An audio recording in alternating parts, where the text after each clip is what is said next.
Hello and welcome to Happily Ever Reality. I am so glad that you're here. Today we are talking about another Brown family Christmas. If you haven't already watched part 1 and part 2, I would recommend going back and doing that. I'm going to put a link for the playlist here, and I'll also put one in the description box. You don't have to watch them, but it's sort of fun to watch them in order and see how the family changes. Part 1 was during season 2, and they were still in Utah. Part 2 was during season 4, and they had their first Christmas in Vegas. So this is part 3, and we're going to be talking about episode 5 of season 6. It's called Christmas Surprise. Now, just a quick refresher before we jump into it. At this point, the family has been in Vegas for about 2 years. They've been living apart, but they've been working on getting homes built in the cul-de-sac for the past year. Building on the property in Vegas was something they actually announced during the last Christmas episode in season 4. Logan has graduated from high school. The wives have tried new business ventures like Sister Wives Closet and passing real estate exams. But of course, that's not everything. That's just a few of the big things.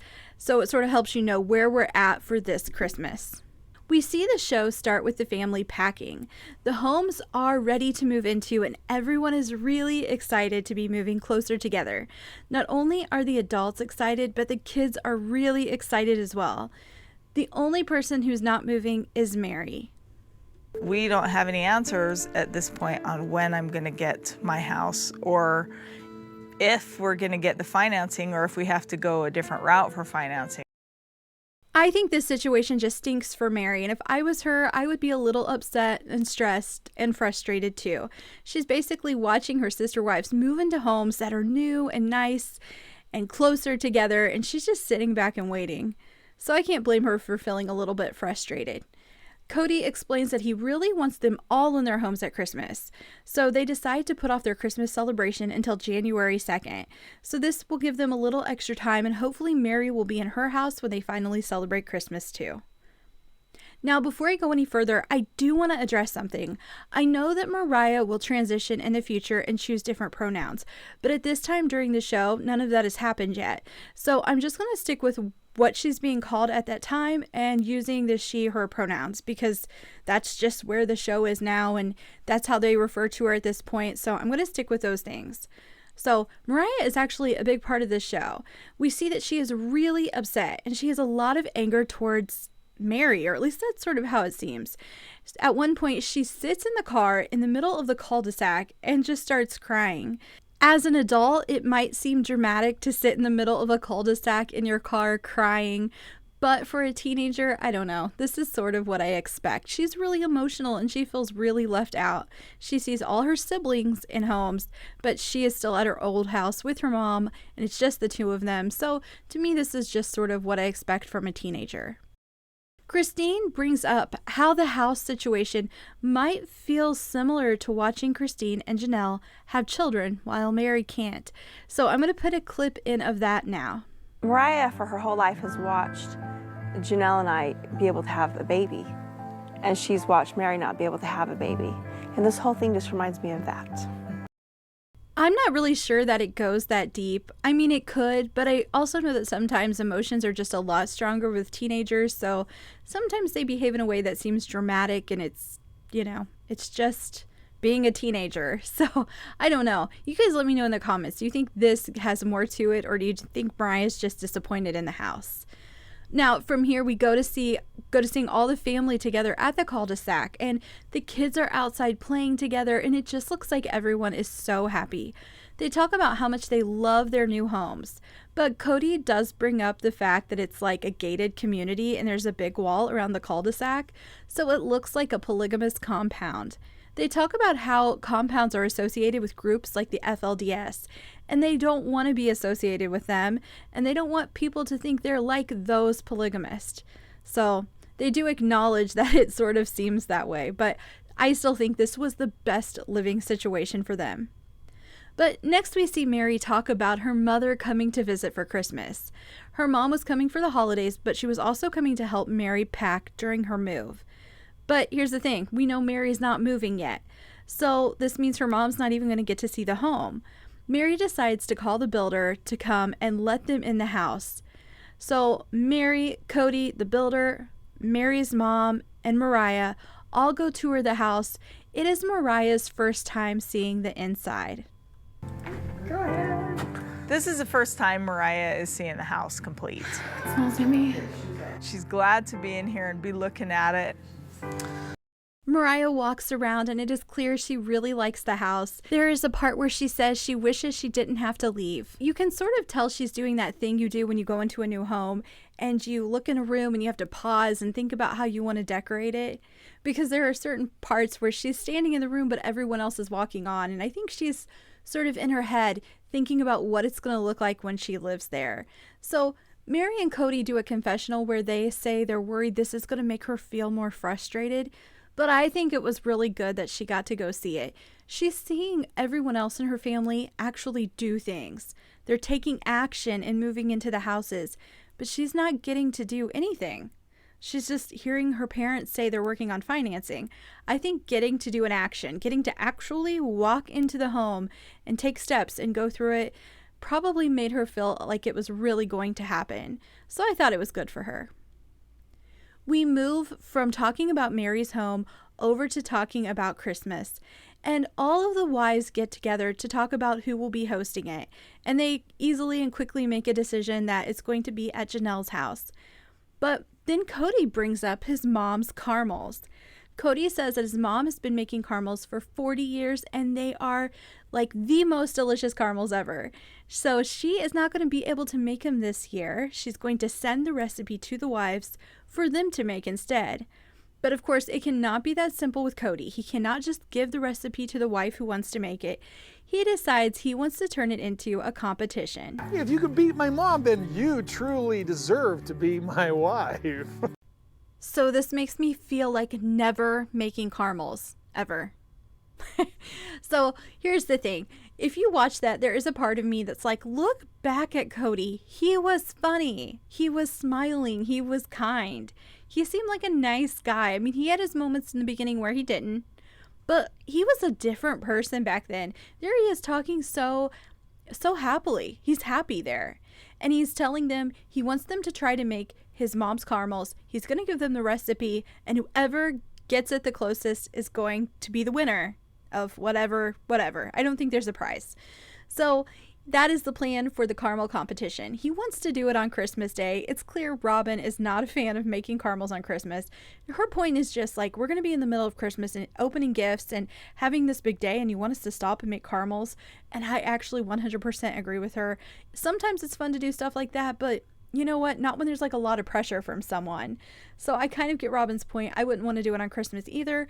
But Cody is excited. Janelle is excited. Christine is excited. And Mary and Robin, not so much, but they're going to participate. So Janelle mentions that she has a secret weapon. Her mom is in town.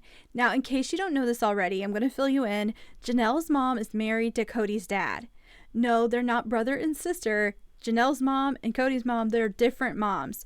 So it kind of makes them like stepbrother and stepsister, but listen, their parents didn't get married until they were already adults. Cody and Janelle had already known each other, but they hadn't started courting yet when their parents met and fell in love. So this was something that happened when Cody and Janelle were adults, and then Cody and Janelle got married. Now, this is going to be very helpful because that means that Cody's mom and Janelle's mom have been in the kitchen together and have cooked together. And Janelle's mom has actually seen Cody's mom make these caramels. So I hope that wasn't too confusing, but it is making Janelle feel more confident. We also find out that Robin and Mary will be working as a team because Mary's kitchen is gone. She's packed it up. She doesn't have any stuff out to make caramels, so she's just going to be working with Robin. Before I move on from this, you guys, I couldn't leave this clip out. I feel like in every episode, there is one line that Cody says that is either super ridiculous, annoying, or it makes me laugh. This one I thought was funny. It's funny because back then Cody was actually friendly and he seemed kind of outgoing and kind. If he said this in the future, it wouldn't be funny. But back then, this was funny. Listen to what he says. You may be thinking that I am a misogynist pig right here, but you don't understand my genius. It's about getting more caramels. I'm not going to say a lot about this. I just wanted to throw it in there because I did think it was funny. But I also think it's an example of how much Cody has changed.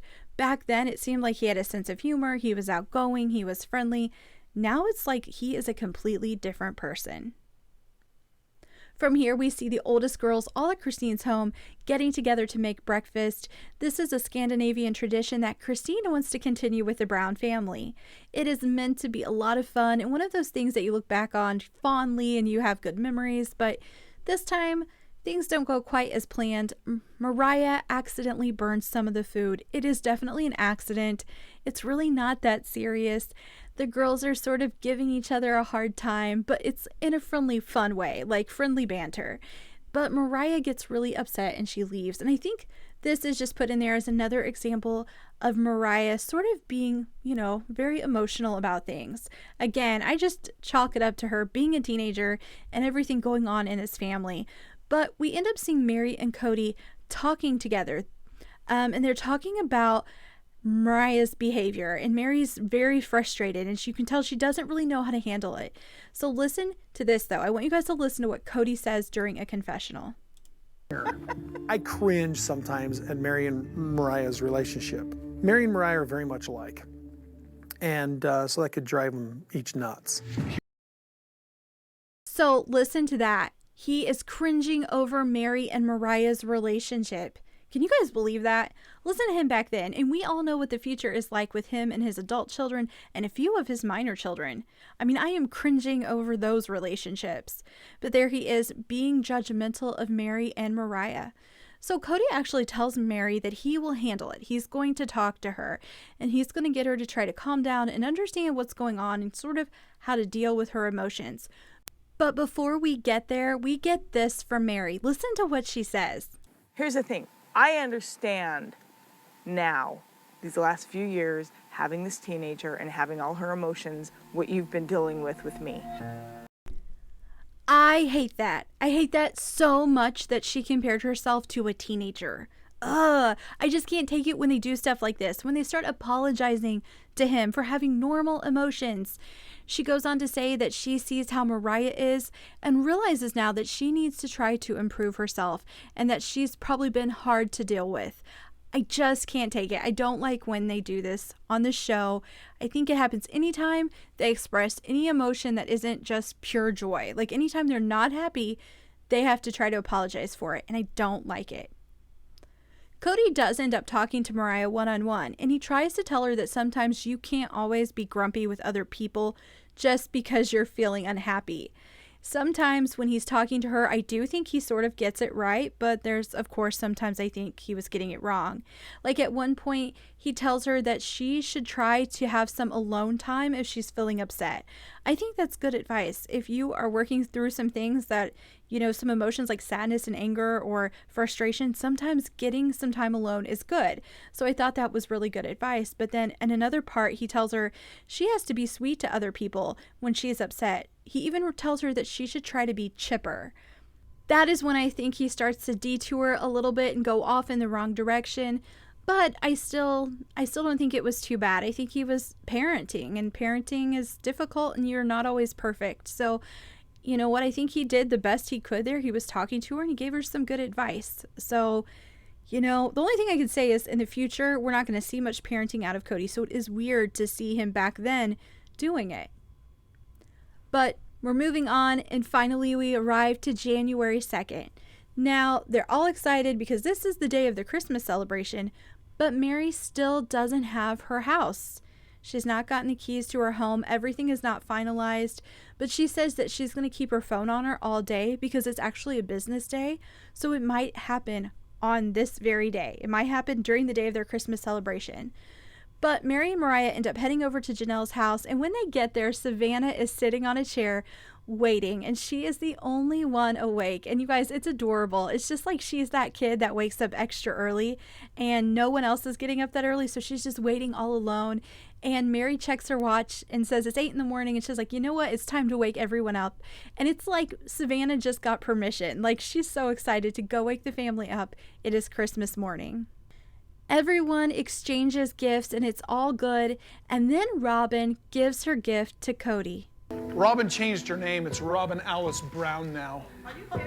That's her social security card. And that's the document. She had put her social security card in a box because she had changed her last name to Brown. And they talk about how it's a really big deal to them because many polygamous wives won't change their last names because they're hiding the fact that they're polygamist. Cody says that it's important that they aren't like that. They don't want to hide it, and he wants them all to have the same last name. But now it's time for the caramels. We're all kind of exhausted. So now we get to go make caramels. Yeah. Robin is not into this. She said it multiple times. She does not want to stop her Christmas day to make a bunch of caramels. Now remember, Mary and Robin are supposed to be working as a team, and they decide, you know what, instead of making this, we're just going to go to the store and buy some. Meanwhile, we see that Janelle is having her mom help her, and Christine is making batches and batches. She is trying to make them perfect, so every time she messes up, she just starts again. I will say there's this weird thing, and it's not bad. This is not a situation where I'm like going after Robin. So if you think that, no, it's not happening here. But Robin does say something that's weird to me because I think it's just my personality is different from hers. So I don't see it this way. But listen to what Robin says here. Well, there's just a part of me that thinks it would just be super funny to beat Christine at her own game by cheating because she's such a cheater pants. Why does Robin think that making multiple batches is cheating? Are you not supposed to make it more than once? I don't think she was trying to be mean. I don't think so. What do you guys think? Do you think she was being mean? Let me know in the comments. It's easy to assume the worst about Robin, but I don't want to do it here because I don't think she was being serious. I just thought it was odd. Like, I don't know if I'm the type of person who would do it over. Like Christine, I think I would make multiple batches trying to get it right. So to me, it's not cheating, but then to Robin, it is. I don't know. Let me know what you guys think. Was she only supposed to make one batch? Is that cheating because she made more than one? I'm not cheating. Before you enter anything into a contest, you try and perfect it. It wasn't a big deal. I don't think it was serious. But we end up seeing Mary and Robin go to buy caramels. They look like they are having a great time together. They go home and they try to roll the caramels on the table to make the shape look less uniform. They want the caramels to look homemade. So they're rolling them on the table. So it's just funny. It looks like Mary and Robin get along so well. But finally, it's time for the caramel taste test. And it's funny. Cody likes the first one, which is Janelle's caramel. He says it tastes like his mom's, but it's actually too soft. Then he eats the second caramel, and he doesn't know who they belong to, right? It's a blind taste test. The second one is Mary and Robin's, and he says it doesn't taste like his mom's. So I thought that was interesting because sometimes we think we know what something tastes like, but then you do a taste test and you realize you don't. Cody actually is like, this just does not taste like my mom's recipe. He likes the flavor, but he knows that's not his mom's. So he goes to the third one, which is Christine's, and he says it's perfect. And it's during a confessional that Mary and Robin end up telling Cody what they did. I called Lolly at Rodworks and we went up to the store and bought the ones that are in the little basket. After they tell Cody, he just laughs and he has a sense of humor about it, and they're all laughing. It's like a completely different family. You know what I mean? If you're in season 17 and season 16 and you look back at this, it's like they're different people. It's definitely a thing of the past, but it was really nice to see them all laughing together. We end up moving on from the caramels to seeing the family get together to make a mission statement. Now, Christine is really into this. She wants this family to have one unified mission statement, but the kids are definitely not interested. Janelle is not interested. And I'm going to be honest with you guys, I would be a Janelle. I would not want to be sitting there trying to make a mission statement. I think this is the sort of thing you make, but then forget about very quickly. So I'm on Team Janelle. Let me know. Have you guys ever done a family mission statement? But Robin and Cody, they do seem interested in it. They're involved in the discussion about what they're wanting. I don't think they end up finishing it though. I don't see that didn't happen during this episode. And I believe I can recall that there's more episodes about the mission statement. And of course it ends up being intense in the future, if I remember that correctly. So from this mission statement meeting, we move over to Mary's house and we hear her talk about how hard it is to wait for her home. But finally, on January 3rd, the very next day, at the end of the day, when it is dark outside, they get a call And it's all finalized. Mary is going to get the keys to the house, and she is so excited. So, of course, not only is she excited about the house, she is super excited to tell Mariah. So, guess what, Mariah? Did you get the key? Yes, we have a surprise for you. I got my key. You guys, look at that. Did you see Cody and Mary together? They look so happy back then. This is what I'm talking about. This is the Cody and Mary that I like. They seem to really enjoy each other. And they end up surprising Mariah at work to tell her that they have the keys. And they've actually called her boss and arranged so that like her boss will come in and she can leave work then. So they have the keys and they tell her the house is ready, and she leaves with them right then at the time. And then we get to see her finally moving in. It's sort of interesting though. I want you to listen to what Christine and Cody say about the houses. Plural families can't go and buy houses together. It's not done. It's not done. We found a way to exist as a family, as a plural family in a monogamous world. Christine actually calls it a miracle. So here's my thing. I'm always going to struggle with understanding why they needed to move from Vegas to Arizona. I've heard some of it was financial. I've heard things about Dayton going to school in Arizona. I've heard all sorts of things, but I just, man, it would need to be super, super compelling for me if I was in that family to agree to move, because they are saying it there, getting those houses together. Like, what are the odds they're going to be able to do that again without going and buying a property and then having to get financing again while they're renting? We see what happens in the future at Coyote Pass. I just think they left a really, really good situation, and it sort of makes me sad. They actually had a good thing going for them there. It's just going to look so different in the future. However, I don't want to end this on a negative note just because I don't think they should have moved to Arizona many seasons in the future. This episode ended in a very nice place. They're all in the houses in Vegas. Listen to what Cody says about this Christmas. That this was our best Christmas ever. So that's it for another Brown Family Christmas. Go ahead and leave comments below about what you think about this episode or about any other episodes. I'm always looking forward to reading what you have to say. If you haven't already, please click like and subscribe. I hope you come back to Happily Ever Reality to hear more about Sister Wives and other reality TV shows.